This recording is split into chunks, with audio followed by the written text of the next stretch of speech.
Hi అండి. Welcome. అందరూ ఎలా ఉన్నారు? నేనైతే చాలా బాగున్నా. మీరు కూడా బాగున్నారు అనుకుంటున్నా. ఎలా ఉన్నారని కామెంట్ చేసేయండి. నేను ఈరోజు ఏం సాంబార్ చేస్తున్నా అంటే పెసల బెల్ల సాంబార్ అండి ఇది. ధనియా పొడి వద్దు, మిరప్పొడి వద్దు, సాంబార్ పొడి వద్దు, ఏమీ లేకుండానే ఈ సాంబార్ చేసుకొనొచ్చు. ఒకవేళ మీ ఇంట్లో తరకారీ ఏమీ లేదు అనుకోండి, ఏం చేయాలి అని ఆలోచించుతుంటే ఈ సాంబార్ చేయండి ఒక్కసారి. నిజంగా సూపర్ ఉంటుందండి. మా ఫ్యామిలీ అందరికీ ఇష్టం ఈ సాంబార్ అంటే. మా ఇంట్లో మా పిల్లలకి, మా హస్బెండ్‌కి అంతా నాకీ ఇష్టమే.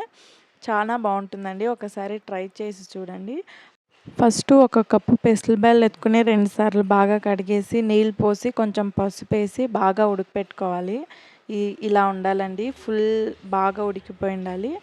ఇంకొక బండిలో ఆయిలేసి, ఆయిల్ కొంచెం వేడైనంక సాసులు, జీలకర్ర ఏసుకొని, అది కొంచెం ఇదైనంక ఒక 3 మిరపకాయలు తీసుకున్నా నేను. పచ్చిమిరపకాయలు ఏసుకుంటే బావుంటుందండి.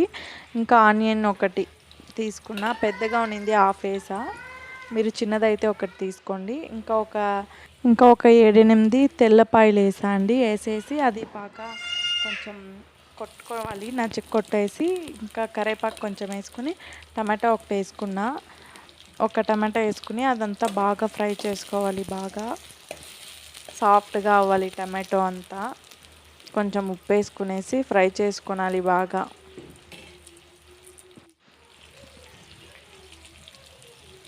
ఉప్పు మీకు ఎంత కావాలని చూసుకొని ఏసుకోండి. ఇప్పుడు చూసేసి మళ్ళీ లాస్ట్‌లో ఒక్కసారి చూసి మళ్ళీ ఏసుకొనొచ్చు. ఇట్లా ఫ్రై అయినంక ఇది ఉడకపెట్టుకున్నాం కదా! మనము దాన్నెత్తి దాంట్లో పోసుకోవాలండి. దాంట్లో పోసేసి అప్పుడప్పుడు మిక్స్ చేస్తూనే ఉండాలి. లేకుంటే కింద కట్టేసుకుంటుంది.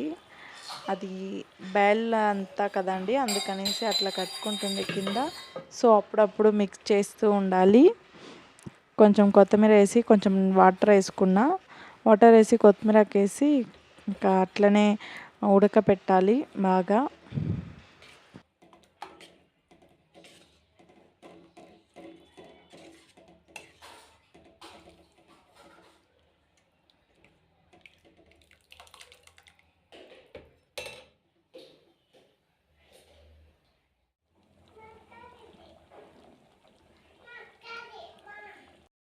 అప్పుడప్పుడు కలేసుకుంటా ఉండండి. లేకుంటే కింద పట్టుకుంటుంది. బాగా ఉడికిపిచ్చేసి ఇంకా అంతే అయింది. రైస్ ఏసుకొని బాగా కలుపుకొని తినేసా అండి. చానా సాంబార్ ఏసుకోవాలి. అప్పుడు బావుంటుంది.